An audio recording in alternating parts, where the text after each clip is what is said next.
সপ্তাহ খানেক ধরে খরতাপের প্রভাব পড়ছে সড়ক মহাসড়কেও। সড়কের পিচ গলে যাচ্ছে। গাজীপুর, চুয়াডাঙ্গা, সিরাজগঞ্জ, যশোর, ঠাকুরগাঁও, বগুড়া ও শরীয়তপুরের মহাসড়ক ও আঞ্চলিক সড়কের বিভিন্ন পয়েন্টের পিচ গলে আটকে যাচ্ছে চাকা। জুতার সোলও আটকে যাচ্ছে উত্তাপে।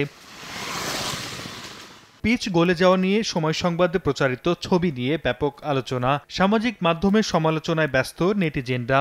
সমালোচনার মুখে বৃহস্পতিবার গাজীপুরের মাওনা কালিয়াকৈর আঞ্চলিক সড়কের বেশ কয়েকটি পয়েন্টে বালি ফেলা হয়েছে। একই অবস্থা শরীয়তপুর চাঁদপুর সড়কের 15টিরও বেশি পয়েন্টে।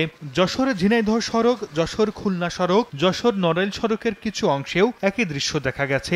গত কয়েকদিনে যেসব স্থানে পিচ গলে গিয়েছিল সেখানে বালি দিয়ে সংস্কার করছে সড়ক বিভাগ। প্রশ্ন উঠেছে, কেন গলে যাচ্ছে সড়কের পিচ? বিশেষজ্ঞরা বলছেন, নরমাল গ্রেডের বিটুমিন ব্যবহার করায় এমন পরিস্থিতি। যারা সড়ক নির্মাণ করছে বা তদারকি করছে, বাস্তবায়নকারী সংস্থা যারা আছে, তাদের এখানে নজরদারিটা গুরুত্বপূর্ণ।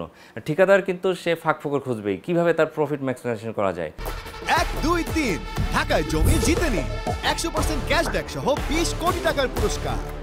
জানা গেছে, 80 থেকে 100 গ্রেডের কিছুটা নরমাল বিটুমিন দিয়ে পিচ ঢালাই দেয়ায় সড়ক টেকসই হচ্ছে না। মূলত 60 থেকে 70 গ্রেডের গাঢ় বিটুমিন ব্যবহারের নির্দেশনা রয়েছে সড়ক পরিবহন ও সেতু মন্ত্রণালয়ের। এতে গরমের তাপমাত্রার পারদ 35-এর উপরে উঠলেই অনেক স্থানে বিটুমিন গলে যাচ্ছে। আবার বর্ষার সময় 80 থেকে 100 গ্রেডের বিটুমিন দ্রুত নষ্ট হয়ে খানাখন্দ সৃষ্টি হয় সড়কে। এতে যানবাহন চলাচলের সমস্যায় পড়েন চালকরা। বাড়ছে দুর্ঘটনার ঝুঁকিও। যে কন্ট্রাক্টর কাজ করেছেন অত্যন্ত নিম্নমানের কাজ করেছেন। বিটুমিনটা রোদ্রের তাপে গলে যাচ্ছে। ব্রেক মারলে ভালো হতে না, এদিক টান দিতে ওদিক টান দিতে। সাধারণ সাইকেল নিয়ে যাচ্ছে, তাদের চাকা হেঁটে যাচ্ছে, রিকশাওয়ালারা যেতে পারতেছে না। সাধারণ মানুষের অভিযোগ, সড়ক নির্মাণে দুর্নীতির কারণে নিম্নমানের সামগ্রী ব্যবহারের সাহস পাচ্ছেন ঠিকাদাররা। সৌদি আরব বলেন, দুবাই বলেন, ওদের তাপমাত্রা সবসময় থাকে 45 থেকে 50-এর মতো। ওদের রাস্তাও ঠিক আছে, কিন্তু আমাদের রাস্তা মাত্র 40 ডিগ্রি তাপমাত্রায় গলে যাচ্ছে। রাস্তা করতেছে, এক মাস যাচ্ছে না, রাস্তা আবার নরম হয়ে যাচ্ছে। এই তো আপনার দুর্নীতির কারণেই হচ্ছে।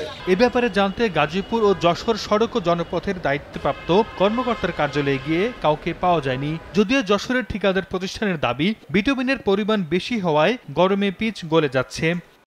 শীতকালে কাজ করাতে বিটুমিন পড়তে তো ঠান্ডা যাচ্ছে, যার কারণে পরিমাণটা আমরা বুঝতে পারি না। বিটুমিনের পরিমাণটা একটু বেশি চলে গেছে, আর এই প্রচন্ড রোদে এটা গলে যাচ্ছে। এমন বাস্তবতায় পুরনো পদ্ধতি বাদ দিয়ে কংক্রিটের ঢালাইয়ের মতো আধুনিক ও টেকসই পদ্ধতিতে সড়ক নির্মাণের পরামর্শ বিশেষজ্ঞদের।